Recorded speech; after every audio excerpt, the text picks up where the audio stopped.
어제 여러분들 우리 교회 교인들 단체 카톡방에 제가 영상 몇 개를 올려드렸는데 다 오늘 예배와 관계된 거기 때문에 좀 미리 보고 예습 좀 하시라고 올려드렸습니다. 혹시 보셨습니까?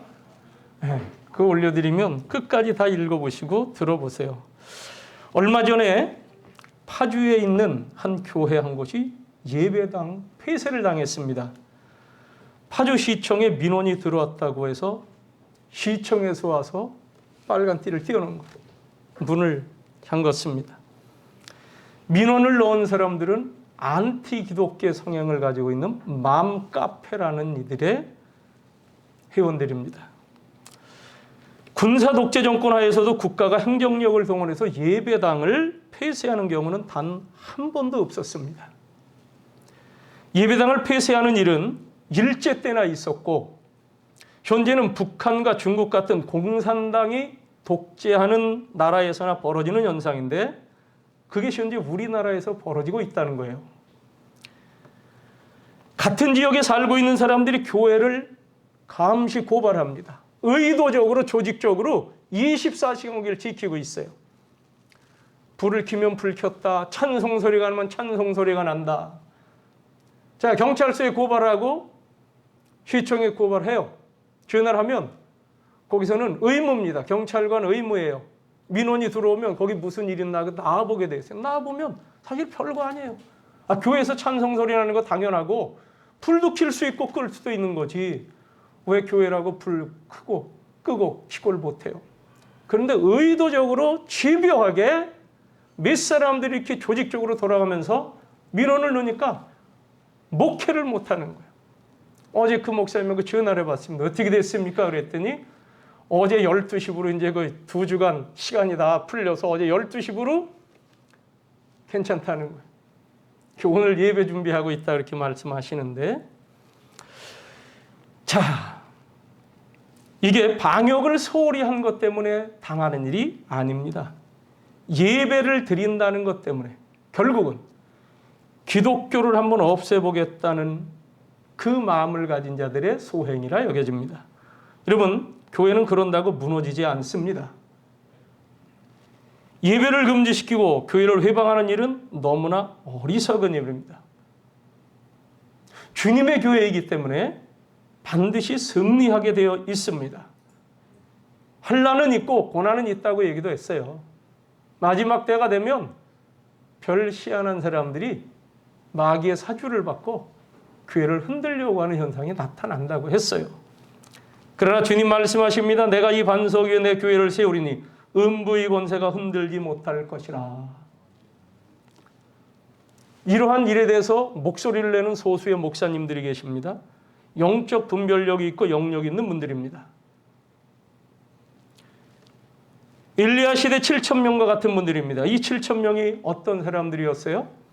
하나님의 사람들이 위협당하고 다 붙잡혀 갇히고 죽임당하여 사라진 것 같이 보이는 때 그래서 위대한 선지자 엘리야마저 하나님 다 사라지고 죽고 나만 남았습니다 라고 탄식할 정도로 아하방과 이세벨과 어영 우상숭배 선지자들만 판을 치는 것 같은 때 하나님이 보장해 두신 사람이 7,000명입니다. 엘리야야, 그런 소리 마라. 내가 바알에게 무릎 꿇지 아니한 7,000명을 남겨뒀다. 할렐루야. 여러분, 그런 이들이 우리나라에 분명히 있음을 믿습니다. 7,000명이 될는지는 몰라요. 그런데 그런 분들이 있더라고요. 그분들을 위해 기도해 주시길 바랍니다. 우리 성산교회는 적극적으로 중보기도로 동참하고 있습니다. 그래서 오늘은 6번의 그런 주간기도 제목을 넣었어요. 예수 안의 한 몸인 사랑 제1교회를 위해 기도하자. 어느 어용 좀 규모 큰 유해 목회를 한다고 하고 어느 교단에 좀 높은 자리에 있는 분이 저 전광훈 목사 2단이다. 규정해야 된다. 이런 얘기를 방송에 나서 떠들어댔어요. 그것도 그 방송 진행하는 앵커가 불신자입니다. 거기 와서 목사라고 하는 양반이 그걸 떠들어대는 거예요.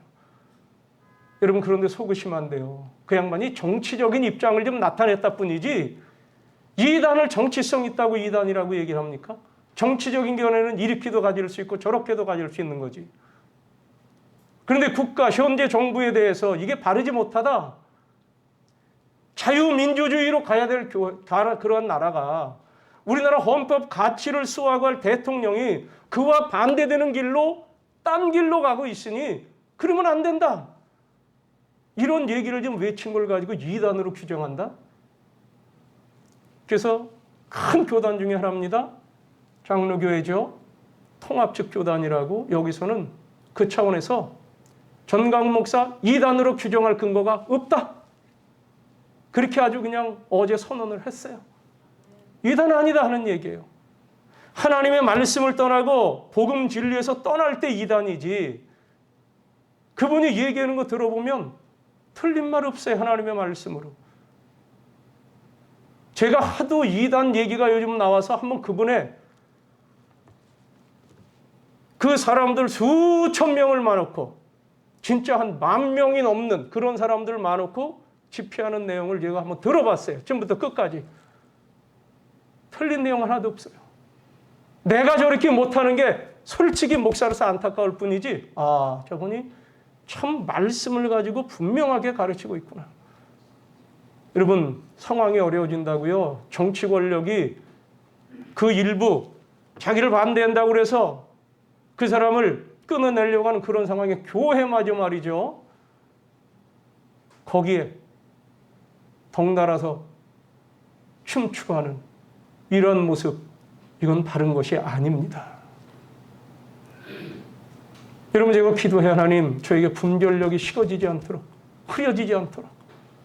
종종 우리 기도 제목에 분별력을 놓고 기도합니다. 그래서 여기 3절에도 시대 분별의 안목을 주십시오. 저만이 아니라 우리 교인들 모두가, 우리 그리스도인 모두가. 자, 이러한 상황에서 주님 말씀을 한번 들어봐요. 누가복음 11장 23절에 예수님 이런 말씀하셨습니다. 나와 함께 하지 아니하는 자는 나를 반대하는 자요. 나와 함께 모으지 아니하는 자는 해치는 자니라. 그래서 예수님은 지금 어떻게 하시길 원하시는가? 그걸 늘 고민하며 기도하고 들으려고 하는 거예요. 저와 여러분, 주님과 함께하는 자가 되시기를 주의 이름으로 축원합니다. 주님과 함께하지 아니하는 자는 그냥 가만히 있어도 반대하는 자라는 거예요. 그게 함께해야 된다. 오늘 말씀은 두 곳 본문을 읽었습니다. 출애굽기 25장과 29장의 내용인데요. 이 말씀은 하나님께서 백성의 지도자인 모세를 시내산에서 만나주시면서 위탁하신 내용인데, 성막을 지어라. 거기서 여호와 하나님을 제사하고 예배하라. 내가 그때 너희를 만난다 하는 이 말씀입니다. 출애굽기 25장 8절 읽지는 않았습니다만은 거기 보면 내가 그들 중에 거할 성소를 그들이 나를 위하여 짓되. 이렇게 성소를 지어라. 그게 성막인데 텐트예요. 텐트. 가죽 텐트, 천 텐트. 내가 그들 중에 함께 있을 거할 거룩한 곳이다. 이렇게 규정해 주셨어요. 하나님이 그 백성들 가운데 거할 성소, 즉 성막, 회막, 증거막이라고도 성경엔 기록이 되어 있습니다. 그리고 이제 17절, 아까 읽은 거죠. 순금으로 속죄소를 만들되, 이 속죄소는 이 성소, 성막이 일단 울타리가 있고요. 그 안으로 들어오면 울타리 안에 또 하나 텐트를 칩니다. 한 텐트는 하나가 울타리가 있는데 울타리 안에 텐트를 치는데, 이 텐트를 한 요 정도 되는 크기의 텐트예요. 그리고 3분의 1을 막아서 안쪽으로 이걸 지성소라고 얘기했어요. 지극히 거룩한 장소. 이걸 오늘 말씀에서는 여기 속죄소를 둔다 했어요. 속죄소는 죄를 용서해 주시는 겁니다. 이걸 하나님의 은혜라고 하는 거예요. 이스라엘 백성들이 왜 제사를 드리느냐? 죄진 것, 잘못한 것 하나님께 용서받기 위해서 양을 잡고 소를 잡고 제물을 잡아서 자기가 죄값으로 죽어야 될 것들 대신 이런 가축들로 죽어 내가 줄 걸 대신하게 하는 제도를 하나님께서 제사 제도로 만들어 주셨고, 그 죽은 동물의 피를 받아다가 하나님 앞에서 뿌리고 바르고 함으로 하나님 여기 죄값 가지고 왔습니다 할 때, 그래 내가 용서하마. 그래서 그 일이 진행되는 것을 속죄소라고 하는 거예요. 죄를 다 없애줬다. 죄값이 치러진 걸로 한다는 그 장소. 그게 법궤 뚜껑입니다. 법궤 뚜껑. 그 지성소 안에는 하나님의 법궤가 있어요. 조각목으로 만든 궤짝인데, 이것만한 궤짝인데 여기에 안팎으로 금으로 정금으로 쌌어요. 그리고 그 안에는 시내산에서 받은 10계명 돌판 두 돌판을 넣고, 거기 또 그 이스라엘 백성들의 40년 광야 속에서 있었던 하나님의 인도하심과 은혜 베풀어 주심과 주권을 상징하는 그 생명의 양식 말씀을 상징하는 아론의 쌍난 지팡이와 만나가 된 항아리, 만나 항아리를 그 법궤 안에 넣게 하고 거기 뚜껑이 있습니다. 이 뚜껑이 지금 속죄소라는 거예요. 이 끝쪽 끝에 그룹 천사입니다. 하나님을 지근거리에 섬기는 천사, 천사의 두 날개를 이렇게, 그러니까 이쪽에서 이런 형상을 하나 금으로 만들고, 또 이쪽에서도 그런 금으로 형상을 만들어서 날개가 여기 속죄소를 덮게 하고, 요 가운데 자리 여기가 속죄소다. 여기를 시은소라고도 얘기해요. 베풀소 은혜은 자리 소자에서 하나님께서 여기서 은혜를 베푼다. 그럼 제사장이, 대제사장이 여기 1년에 한 번 들어와서 그러한 속죄의 제사를 드릴 때 하나님이 내가 이 모든 백성들의 모든 죄를 다 용서했다. 이것을 받아서 이제 이 회막 성막에 나가 거기 제사로 예배하러 모인 백성들에게 하나님이 우리의 모든 죄를 용서하셨다 선언함으로 이들은 속죄함을 받는 이 의식이 제사예요.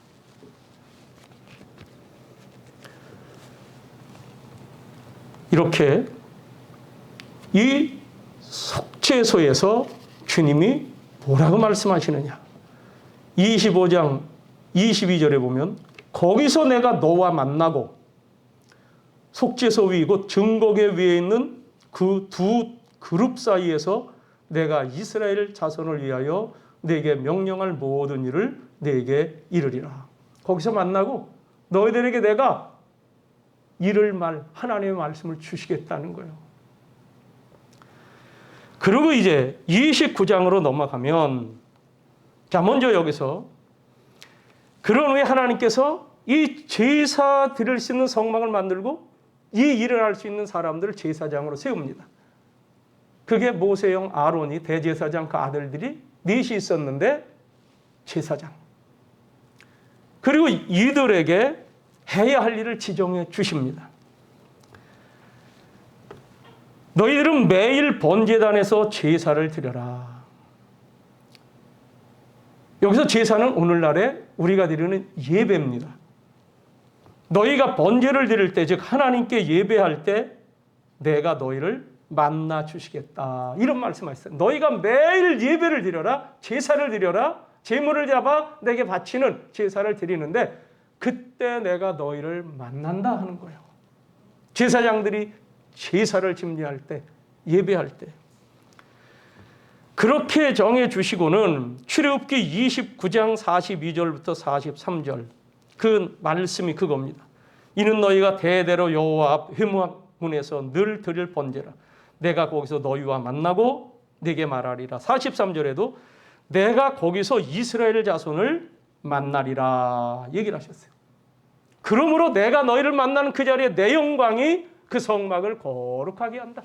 하나님이 만나주시는 이 자리, 오늘 여기에 임재하셔서 우리를 만나주심으로 이 장소가 거룩하고 여기 있는 저와 여러분이 거룩한 줄로 믿습니다.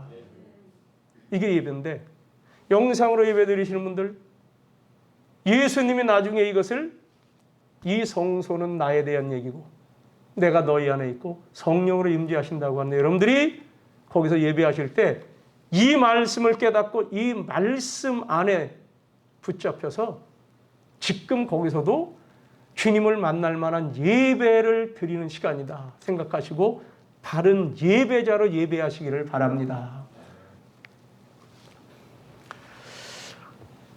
예배를 통제당하고 있는 요즘 오늘 이 복록한 말씀을 통해서 새삼 예배에 대한 말씀을 드리려고 합니다. 말씀을 통해 우리 모두 바른 예배자가 되어 복과 은혜를 받고 주님께 끝까지 쓰임받길 주의 이름으로 축원합니다. 첫째로 예배는 하나님을 대면하는 것이다는 거예요. 오늘 말씀 제목입니다. 예배는 하나님을 대면하는 것이다. 따라해 보세요. 예배는 하나님을 대면하는 것이다.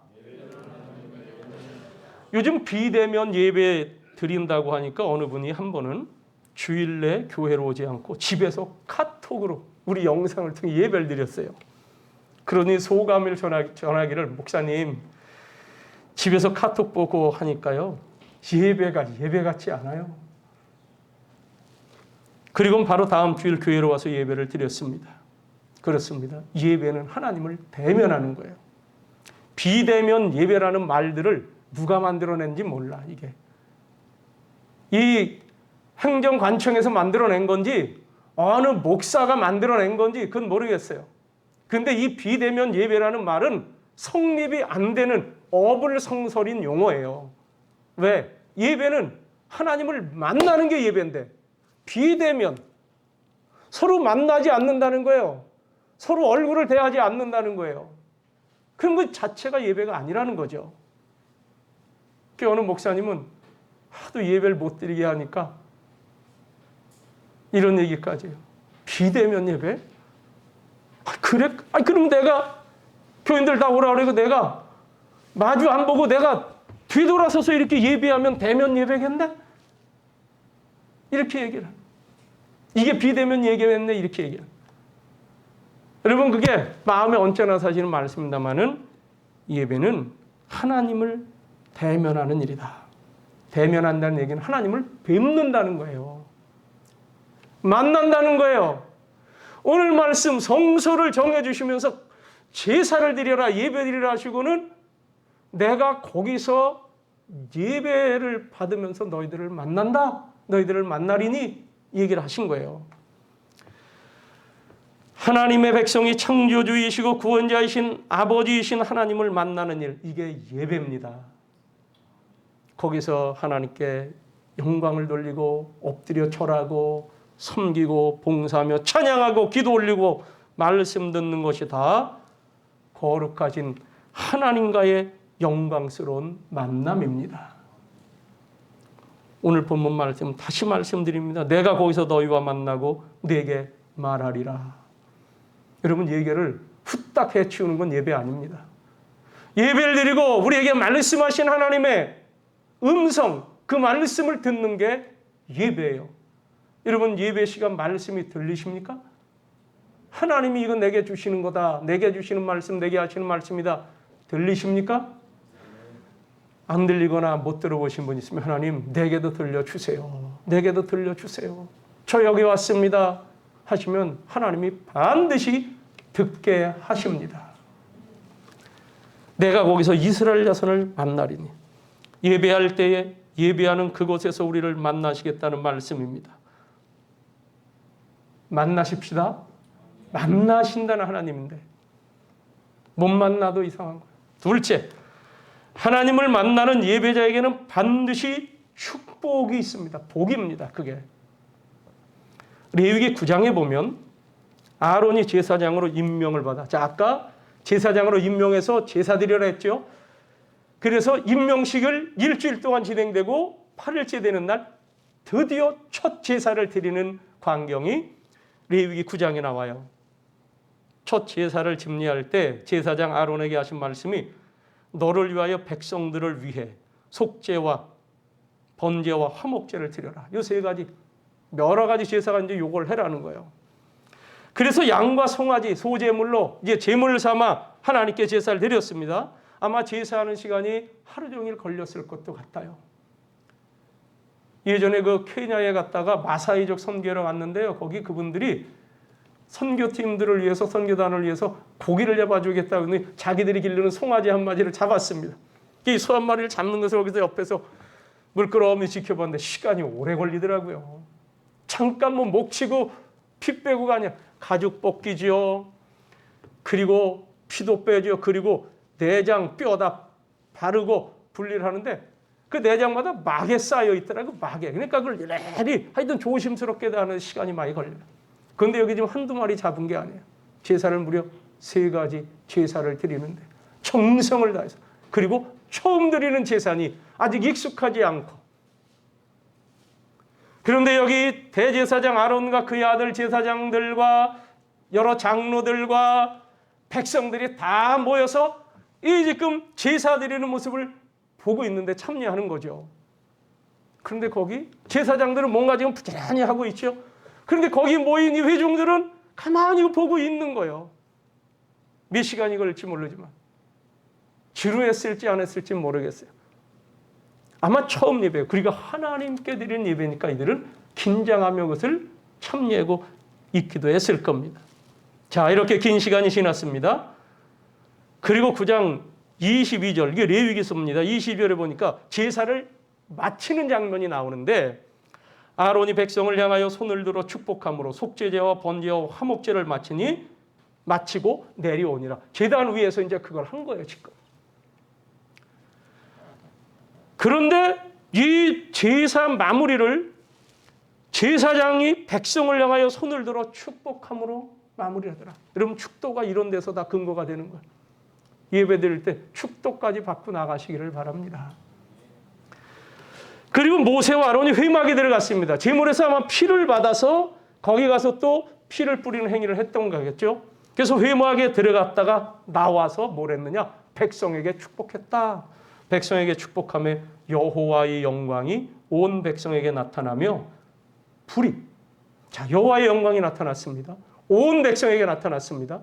축복했더니 이랬습니다. 그러니 불이 여호와 앞에서 나와 제단 위에 번제물과 기름을 다 살랐다. 하나님 받으셨다는 거예요. 온 백성이 이를 보고 소리 지르며 엎드렸더라. 예배를 마치면서 제사장이 아론이 백성들을 향해서 손을 들어 축복했습니다. 그리고 모세와 함께 회막에 들어갔다 나서 또 한 번 백성에게 축복했다. 그랬더니 바로 하나님의 영광이 나타나고 응답의 불이 나왔습니다. 우리의 예배를 받으신 하나님, 응답하신 하나님, 복을 주신 하나님. 오케이, 내 백성들에게 손을 들어 축복하라. 내가 내 기도를 듣고 복을 주리라. 민수기 6장 22절부터도 제사장들에게 가르치는 말씀, 당부하는 말씀, 내 백성들을 축복하라. 이렇게 축복하라. 하나님은 우리의 하나님, 너희를 향하여 얼굴을 향해 드시고 빛을 비추시고 온갖 복을 선언하는 거죠. 이처럼 오늘 우리가 예배할 때 하나님을 대면하는 예배자들에게 주시는 복과 하나님께는 영광과 우리들에게는 평강으로 응답해 주실 것을 믿습니다. 이게 복이에요. 구체적으로 사람의 변화도 일어나요. 여러분, 예배를 통해서 하나님을 만난 자들 인격이 바뀝니다. 하나님을 만나면 놀라운 변화와 역사가 나타납니다. 하나님이 바꾸지 못할 사람은 아무도 없다라는 책이 있어요. 박효진 장로라는 분이 쓴 책인데, 이분은 예수 안 믿던 분이, 뿌리 깊은 유교 집안의 분이 예수를 믿었어요. 교도관으로 시작했는데 나중에 교도관의 높은 분도 됐죠. 그런데 거기에서 예수를 믿고 나니까 얼마나 기쁘고 자기의 삶에 감사가 넘치는지 가만히 있을 수 없다 싶어서 진짜 하나님을 만난 자, 하나님을 대면한 자의 은혜를 가지고 거기 죄수들, 수감되어 있는 사람들을 향해서 기도해주고 말씀을 전해주고 성경 공부도 하고. 그런데 놀라운 일은 거기서 이들이 기도하고 예배하며 말씀을 듣다가 변화가 일어나더라는 거예요. 그들 중에는 진짜 흉악한 사람들이 있는데 어떻게 저런 사람이 이렇게 바뀔까? 남의 것을 뺏고 일생 동안 분노하며 원한에 사로잡혀서 세상을 저주하며 이렇게 살아왔던 이들이 바뀌더니요, 자기의 장기까지 다 기증하는 정도로. 나중에 이제 사형수 중에 예수 믿은 사람은 사형 집행당할 때 마지막으로 할 말 없으십니까? 했을 때 저는 이렇고 이랬었는데 제가 늦게 이렇게 예수님을 알고 보니까 이제야 제가 인생은 이래야 되는 것. 또 알고 보니 내가 하나님의 은혜를 받고 살아왔습니다. 지금 제가 죽어도 특별히 어떤 내 마음에 한도 없는데, 다만 바라기는 여기 계신 재판장님, 여기 계신 모든 집행관 여러분들 부디 예수 믿고 천국에서 같이 만나기를 바랍니다. 이게 유언이야, 그들이에요. 어떻게 이 사람이 정말 바뀔까? 아니, 이 사람이 그 사람이야? 할 정도로 깜짝 놀랄 변화의 역사가 일어나는데, 하나님을 만나면 진정한 인격적인 변화의 역사를 체험하게 됩니다.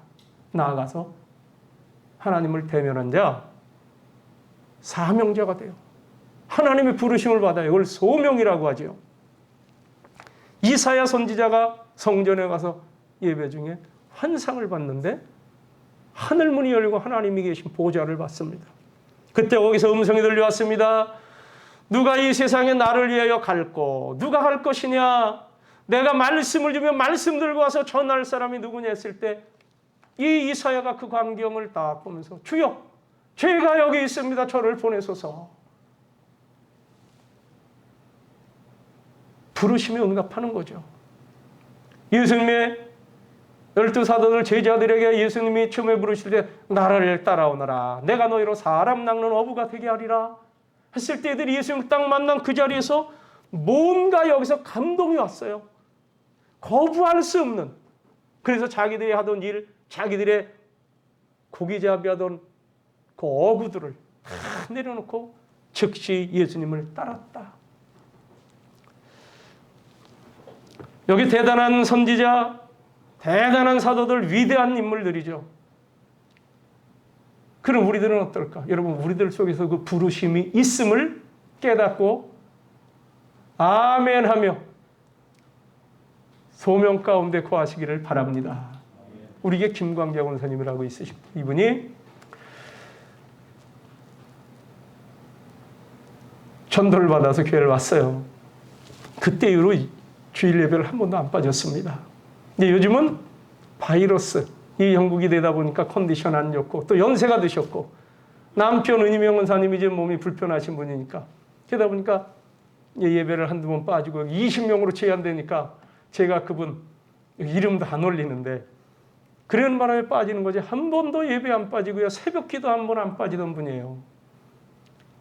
어느 날 이분은 한 60이 다 돼서 예수를 믿었는데 저희가 이제 서울에서 목회할 때 교회 차량 운전 봉사를 해야 되는데 차는 있는데 일종 보통 면허가 있어야 봉고차는 운영을 하는 거거든요.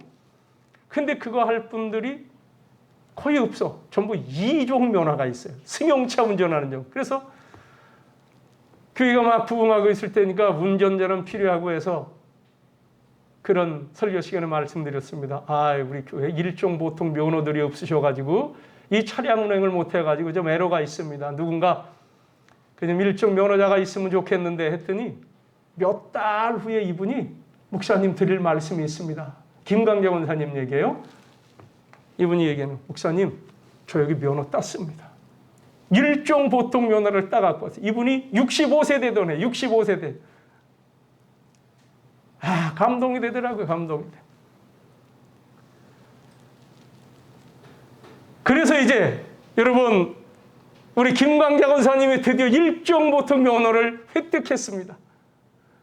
우리 이제 앞으로 이 권사님께 차량 봉사를 좀 해달라고 부탁을 했으니까 여러분들 그 차 타고 수요일이나 금요일이나 이런 때도 교회 운행하면 나오시기 바랍니다. 그랬더니 여러분들이 뭐라 그래요? 목사님 저 그 차 안 타겠습니다. 이러는 거예요. 왜? 왕초보. 연세가 60대 중반. 그러니까 우리 타야 될 교인들이 조금 마음이 불안하다는 거죠. 그래서 교회 버스 한 번도 운행을 못 해봤어요. 그러나 저는 하나님께서 받으셨으리라 믿습니다.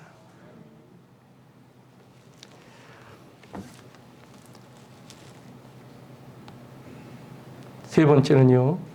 하나님을 예배하게 될 때, 하나님을 만날 때 문제가 해결된다는 거예요. 하나님이 와서 얼굴 보고 마시겠다는 겁니까? 우리 사람은 문제 안고 사는 사람들, 문제투성이가 있어요. 우리가 살면서 실수도 있고 실패도 합니다. 그럼 하나님 만나서 아유 참, 너 참 고생이 많구나 이러고 마시는 분이에요? 만나실 때는 이유가 있는 거예요. 만나러 가실 때는 귀신 들린 사람을 쫓아내 주시든가, 목마른 사람들, 인생에 가람이 있는 사람들을 영원한 생수 대신 예수님 만나 주셔서 살 만나게 만들어 주시든가, 그 사람이 안고 있는 시원한이 해결되는 거예요. 할렐루야. 예배 시간에 벌어지는 거예요. 예배를 통해 시원한 문제도 해결돼요. 요즘으로 치면 전염병 스톱입니다. 우한 바이러스 스톱. 여러분, 우리나라 대통령이 이런 얘기를 하셨어요. 목사님 16분, 최고 그래도 현재 한국 교회를 이끌어간다는 분들 16분 앞에서 기도는 이런 거 아닙니까? 예배는 이런 거 아닙니까? 여러분, 이 방역, 이 바이러스 퇴치, 이거는 신앙의 영역이 아니고 과학과 의학의 영역입니다. 여러분, 그런 말에 그냥 그럴 수는 있다 해도 맞다, 이러면 어리석은 사람 되는 거예요. 여러분, 암병이 요새 발생해나 안 해요? 암으로 죽는 사람이 있어요, 없어요? 폐병이 다시 일어나, 폐렴이 다시 일어나. 다 없어졌다고 했던 것들이 폐결핵이 또 생겨나. 천연두가 또 발생해. 사람의 힘으로 완전히 해결되는 건 하나도 없습니다. 하나도 없어요. 이게 사람이에요. 다 정리된 것 같고 다 해결된 것 같지만 하나님이 함께 하시지 않으면 사람들의 수고가 헛되다. 이게 진리의 말씀이에요. 과학으로 이게 해결될 것 같습니까? 의학으로 해결될 것 같습니까? 천만의 말씀이에요. 저는 이 하나님의 은혜를 믿는 사람이고 은혜 가운데 사는 사람이요, 제가 예언합니다. 단언합니다. 바이러스 문제 해결 안 됩니다. 진짜 전문가들 얘기가, 과학자들 얘기가, 의학자들 얘기가 인류의 마지막에 인간을 괴롭히는 질병이 있다면 그건 감기일 것이다. 바이러스야 그게. 그렇게들 보는 거예요. 이제 지금 와서 그러잖아요. 이 우한 바이러스가 이제 앞으로 우리 생활 속에서 계속 함께 가야 될 질병이 될 겁니다. 이게 과학으로 해결되고 의학으로 해결된다? 천만의 말씀입니다. 그러나 하나님을 대면하면 단번에 끝나는 것을 믿으시기 바랍니다. 대면을 안 해서 안 끝나는 거예요. 10가지 애구에 뿌려진 재앙, 그 바글바글 대던 이, 파리, 독점, 개구리, 이런 것들이 하루아침에 없어져 버리잖아요. 민수기 16장에 보면 이스라엘 백성들이 광야 생활할 때 모세의 지도력에 반기를 든 사람들이 있었습니다. 고라, 다단, 아비람 세 사람이 당파를 지었습니다. 그리고 이름 있는 지휘관, 이 사람들 250명을 싹 이렇게 모아서 함께 모세를 거스리고 대들었어요. 하는 말이, 야 우리도 레위 지파다. 나도 레위 지파인데 모세와 아론 너희들만 지도자고 너희들만 제사 드리고 하나님이 너희들만 높여주셨냐? 우리도 같이 하나님 섬기고 우리도 레위 지파야. 여기에 하나님께서 그래? 내가 그럼 모세와 아론을 어떻게 세우는가 보여주마. 너희들 향로를 들고 와라. 너희들이 제사 드린다고 내가 너희들의 그 제사를 받겠느냐? 이걸 보여주시겠다는 거야. 하나님이 정하신 이치대로 하시는데 250명이 향로를 들고 향품을 담아서 다 제단 앞에 서라. 그리고 너 아론과 그리고 너 지금 따지고 대드는 고라, 너도 한번 가지고 와봐. 향로를 들고 와봐. 그래서 그 다음날 이들이 모였습니다. 그런데 하나님께서 말씀하는 거예요. 모세와 아론, 저들 근처 가지 마라. 내가 지금 저들에게 진노한다. 하는 순간 그 고라의 다단, 아비람 이들이 모여있는 그 앞에 땅이 쭉 싱크홀이 생겼는지 지진이 일어났는지 푹 꺼지더니 이들이 거기다가 매몰됐다. 그들이 죽었어요. 그리고 분양한다고 하던 250명 이들이 있는 곳에서 불이 붙어가지고 이들이 다 불에 타서 죽었습니다.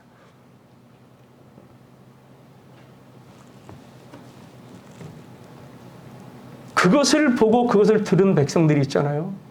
이 백성들이 놀라서 그날은 다 뭔가 충격을 받고 갔는데 그 다음날 어떻게 했느냐? 와서 모세에 대해서 따지는 거예요. 원망하는 거예요.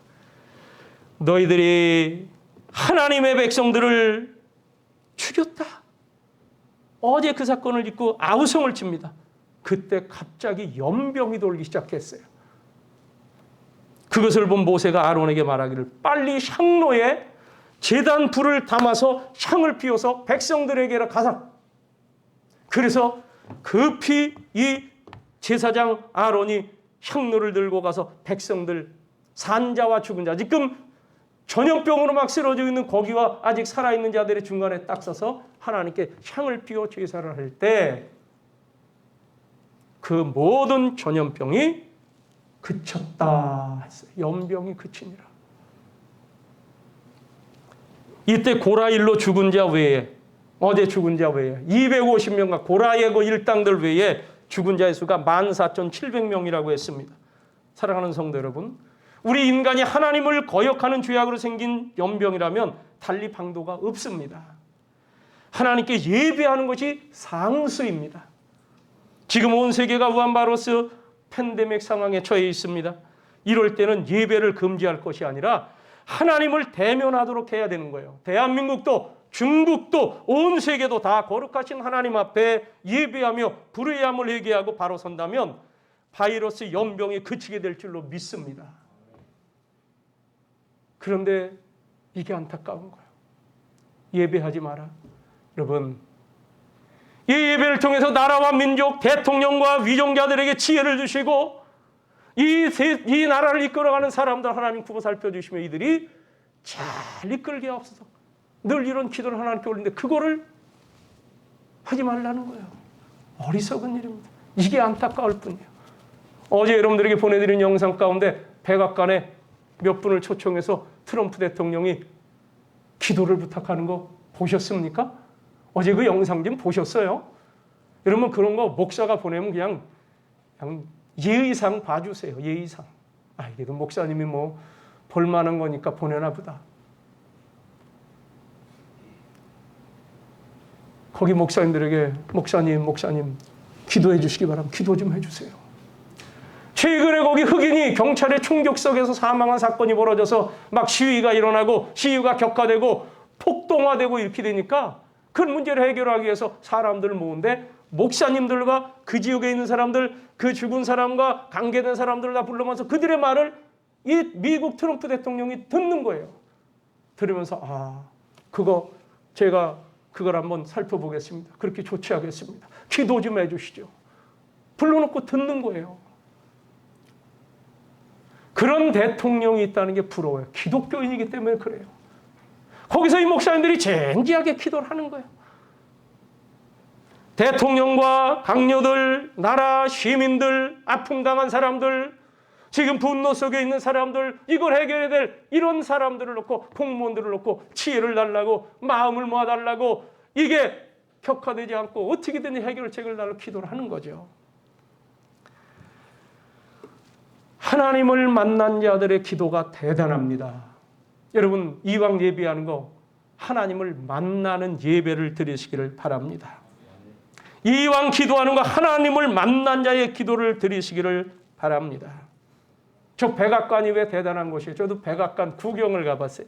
2년 전에 그 워싱턴에 빛교회 갔다가 백악관 구경시켜 주신다고 해서 갔는데 동쪽 건물이 있고 서쪽 동관 서관 이스트 윙 웨스트 윙 하는데 동쪽은 일부 개방을 해놓고 시민들과 관광객들이 와서 구경을 하게 됐어요. 백악관이 저쪽도 이런 모양입니다.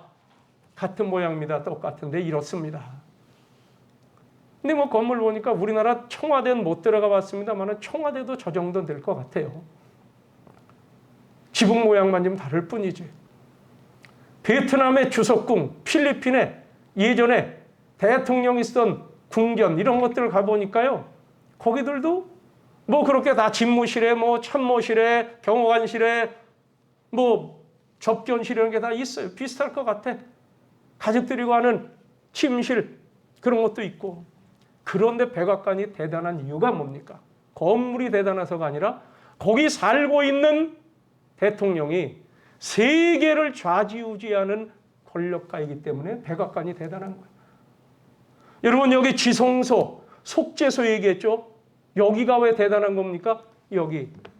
만유의 주제이신 하나님이 내가 여기 거하며 나의 거할 초소며 여기서 내가 너희를 만나겠다 하시기 때문에 별것 아닌 요 정도 공간되는 그 지성소가 대단한 것이고 거기서 하나님을 만나는 일이 대단한 일인 줄로 믿습니다. 여기서 예배하는 자, 기왕 예배하는 거 하나님과 좀 더 깊은 만남의 예배.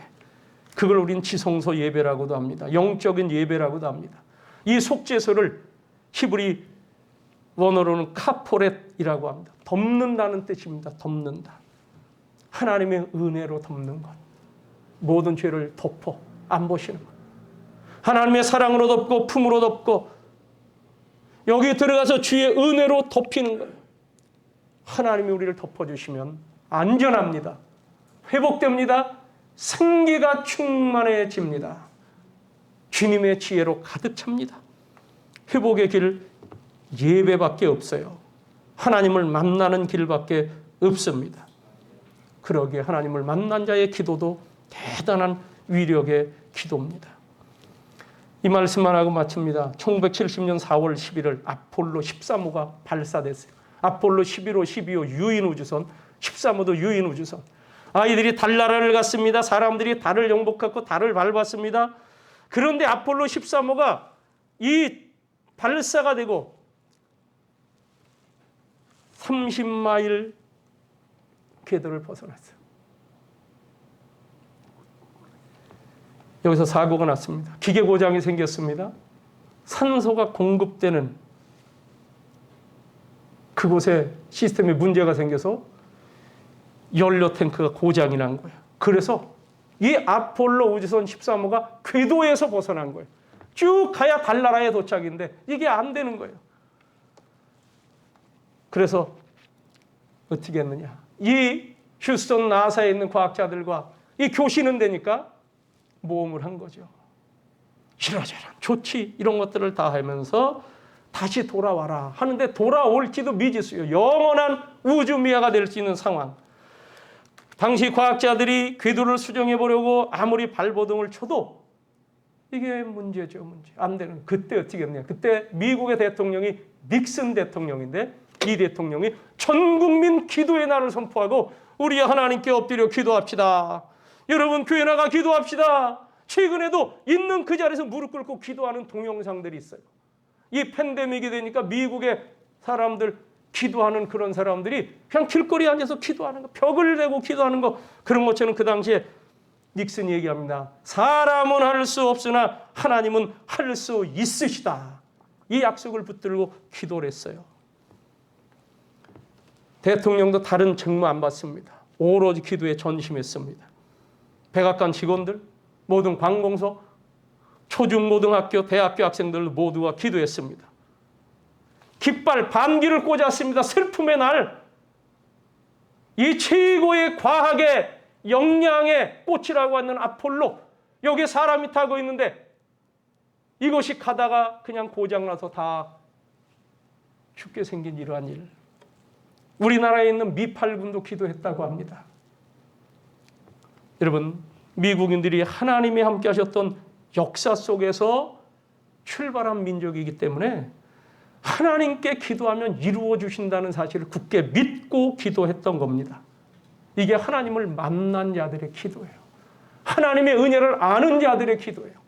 여러분, 하나님께 예배하는 것 대면하는 겁니다. 잊지 마십시오. 비록 지금 우리가 이렇게 교회에 와서 예배는 하고 있지 못하지만 예배는 하나님을 대면하는 사건이다. 이 만남의 사건이다. 이것을 여러분들 꼭 믿으시며 우리의 예배를 통해 우리에게 하나님이 복을 주시며 우리를 덮어가시는 은혜의 백성들 끝까지 서게 되기를 주의 이름으로 축원합니다. 기도하겠습니다.